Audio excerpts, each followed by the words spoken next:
छत्रपती संभाजीनगर कारागृह पोलीस भरतीमध्ये ट्रिग्नोमेट्री म्हणजेच त्रिकोणमितीचे 2 गणित आले. तर बघा, हे गणित एकदम कमी वेळात कसं सोडवायचं बघा. प्रश्न काय होता, 2 tan 45 अधिक cos 45 मायनस साइन 45. तर हे सोडवायचं कसं बघा.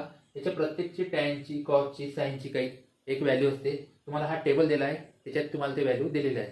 तर बघा, 2 tan 45 म्हणजे काय होते, टॅनची जी व्हॅल्यू आहे, तर टॅनची व्हॅल्यू बघा किती आहे, इथे लिहायचं 2. tan 45 ची जी व्हॅल्यू असते ती असते 1, ते लिहू आपण कंसात, अधिक cos 45 याची जी व्हॅल्यू असते पूर्ण ती असते 1/√2 मायनस साइन 45 ची जी व्हॅल्यू आहे ती पण आहे 1/√2.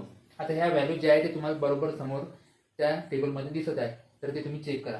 आता काय झालं बघा, इथं -2 आणि प्लस √1/2 हे दोन्ही काय झाले, सारखे सारखे आहेत, हे कॅन्सल होऊन जाईल. म्हणजे इथं राहिला 0 प्लस 2 2 प्लस 0 बरोबर किती होतात मग 2.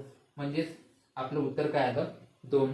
अशाच प्रकारचं जे हे खाली गणित दिलं आहे, 2 tan 45 plus cos 30 minus sine 60 बरोबर उत्तर किती येईल हे तुम्ही कॉमेंट बॉक्समध्ये टाका. हा सुद्धा प्रश्न आजच्याच पेपरमध्ये आलेला आहे.